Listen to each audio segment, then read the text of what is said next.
ngir mën ko joxe ci loxo yu mu gën a séddee suñ njaboot ci di ñëw.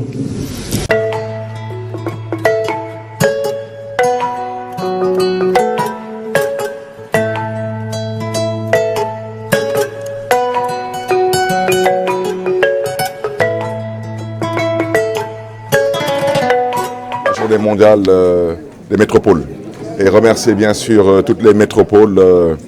qui ont eu à faire le déplacement, venir ici à Dakar, échanger avec nous sur la thématique qui nous réunit et surtout sur les urgences de l'heure, mais surtout aussi sur nos objectifs à court, moyen et long terme. Et bien sûr, j'en ai aussi profité pour, comme vous le savez, vendre le projet Dakar 2026, les Jeux Olympiques de la jeunesse qui seront aussi organisés pour la première fois en terre africaine et bien sûr inviter, mais surtout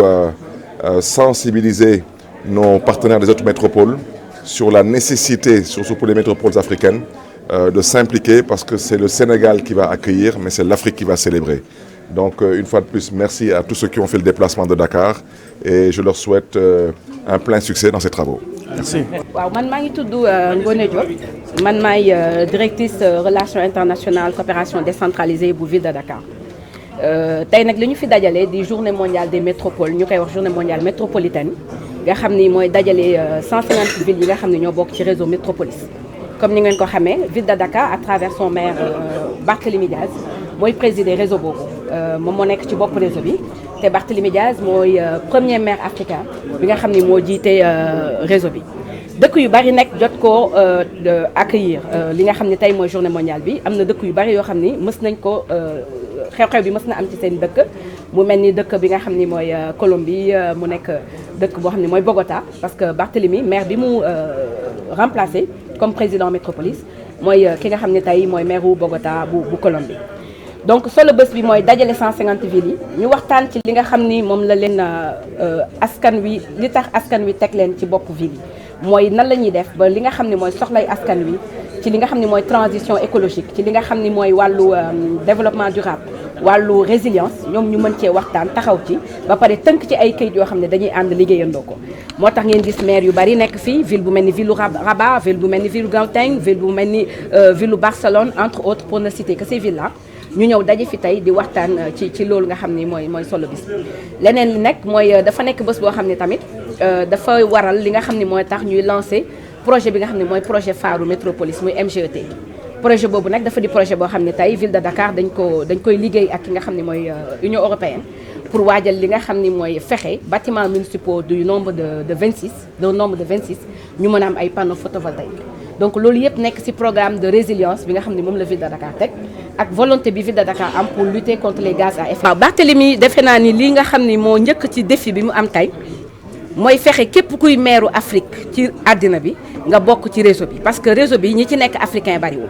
moo tax tey bu ñu amee maire boo xam ni maire Afrique la mu xam coonooy africain yi xam seen ay mbébét dafay tax mu gën a mën a porter seen plaidoyer. looloo tax ñun dañu ne suñu première mission ci biir métropolis tey mooy fexe bépp maire Afrique parce que on est tey jii dañoo nekk ñoo xam ne ay ambassadeur lañu ci biir réseau bi mooy ñun ñooy ambassadeur maire africain yi donc Barthélémy li muy njëkk def mooy fexe ci biir réseau bi képp kuy maire africain nga gis ci sa bopp ba ñeneen ñi nga xam ne jotuñu woon bokk ci réseau bi dinañ sawar pour ñëw ci réseau bi gën ko renforcer gën ko dynamiser donc tey ñun africains yi suñu ay priorité suñu ay soxla méngoowul ak soxlawu maire bi nga xam ne mi ngi nekk Europe wala mi ngi nekk États-Unis wala mi ngi nekk Asie ñun dañu am ay soxla yoo xam ni moom la ñuy wax nos défis propres moom la ñuy wax suñuy enjeu commun yoo xam ne dañu war a ànd taxaw ko ci instance yi nga xam ne fa la maire yi di tase plaider ko ensemble pour que ensemble ñu mën a porter ce plaidoyer là mu am baat bi am doole moo tax Barthélémy tey défi bi njëkk mooy ànd ak maire yëpp porter d'une seule parole les défis communs yi ñu am pour que ñu mën a trouver ensemble des solutions pour les villes africaines et leur population. waaw enjeu bi mooy tey jii xam ngeen ni Ndakaaru dëkk la boo xam ne problème mu géej gi daf fi nekk mooy érosion côtière loolu bokk na ci enjeu changement climatique xam ngeen ni Dakar bokk na ci 5 villes yi gën a polluées d'Afrique xam ngeen ni baie de Hann bi enjeu la problématique la boo xam ni àddina bi yëpp ñi ngi xool nan lañ koy lijjantee à travers l'Union européenne l'AFD l'État du Sénégal la GIZ ak Ndakaaru la ville de Dakar xam ngeen ni tey Dakar am na benn bassin bu ñuy wax le bassin de rétention de Grand Yoff muy bassin boo xam ni à l'époque dafa nekkoon bassin boo xam ni eaux pluviales yi moo fa waroon jaar tey mu nekk bassin boo xam ne dafa infecté parce que les eaux ni ñu koy waxee usées dafa dugg muy enjeu boo xam ni dafa ci soxla benn financement de 2 milliards et quelques muy beneen enjeu beneen bi mooy Dakar est une ville bétonnée où il fait excessivement chaud gis ngeen ni may ñaqee c'est-à-dire Dakar tey dañ ko war a reverdir c'est-à-dire Dakar dafa war a nekk dëkk boo xam ni dafa war a nekk une ville verte donc enjeu bi mooy tey ville de Dakar dafa am projet d'1 million d'arbres bu mu war a def biir Dakar loolu yëpp ci résilience la ak li nga xam ne mooy développement durable ak lutter contre le changement climatique leneen li mooy gis ngeen ni Ndakaaru ren li mu taw bariwul li waral taw bi bariwul mooy cette vague de chaleur bi ñu am nii nga xam ni dafa fekk Dakar amul garab amul béton beneen bi tamit di question de planification mooy urbanisation gis ngeen ni Dakar embouteillage bi bari na parce que li ëpp suñu infrastructure de base dafa féete côté mooy fay Dakar 4 arrondissement la mais arrondissement bi nga xam ne mooy arrondissement plateau moo téye li ëpp ci infrastructure de base bu ñuy wax infrastructure de base dañ naan hôpital dañ naan lycée ni école donc Dakar dafa am objectif pour rééquilibrer waat son territoire rééquilibrer son territoire mooy fexe ñi dëkk arrondissement Parcelles Assainies ñu mën leen sédentariser dans leur arrondissement parce que dañuy fexe les infrastructures de base ñëw jege ci leen beneen enjeu bi ñu am tamit mooy enjeu lutter contre les gaz à effet de serre wax naa ko sànq mooy tey jii bëgg nañu fexe bâtiment yi nga xam ne dafay am une forte fréquentation de la population ñu def fa ay panneaux photovoltaïques ba nga xam ne dinañu permettre ñu lutter ci gaz yi mais dinañu permettre tamit la facture de l'électricité au niveau des bâtiments municipaux ñu mën ko reconsidérer waat ba mën ci def beaucoup d'économies. Événement qui se fait ici en Afrique mais qui se fait pour tout le monde. En fait, était fait en streaming en direct. La journée mondiale métropolitaine, elle aussi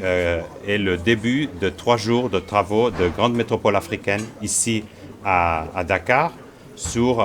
quelques sujets importants. D'abord, la transition climatique juste, la transition durable qui va être pour tout le monde. Et c'est les villes africaines, les grandes villes africaines qui viennent ici. On a une dizaine de villes représentées de toutes les régions de l'Afrique pour discuter les formules de financement, les bonnes politiques publiques qui vont amener à cet objectif, une transition durable qui crée des opportunités pour tout le monde, notamment pour les jeunes. Mais en même temps aussi, on a d'autres événements ici à Dakar avec d'autres villes africaines qui vont discuter sur d'autres questions de gouvernance locale, notamment par rapport à l'intégration des femmes dans les économies et dans les politiques des villes africaines. Ce seront 3 jours de travaux. On a des villes d'Afrique du Sud, du Maroc, du Cameroun, du Gabon, etc. Et c'est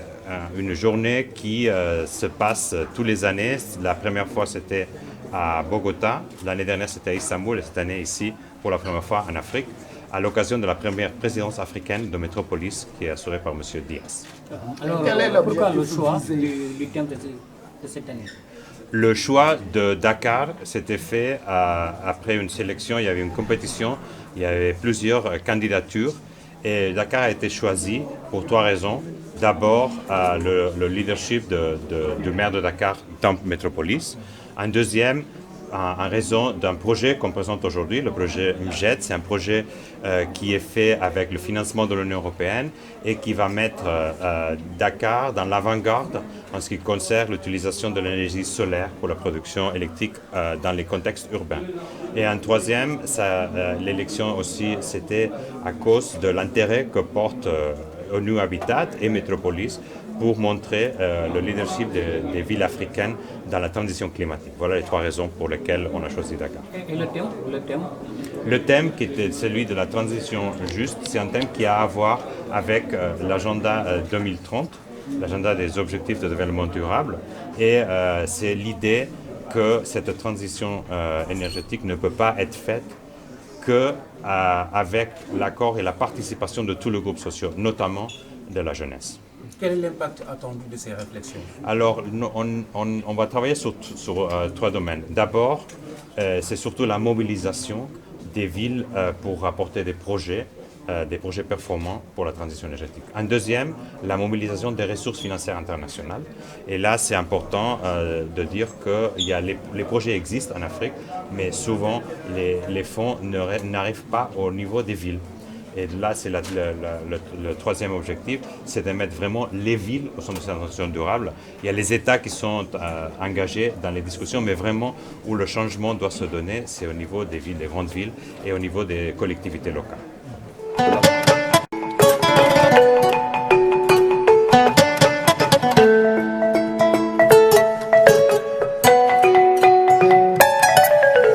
pare ngir mën ko joxe ci loxo yu mu gën a sedde suñ njaboot ci di ñëw.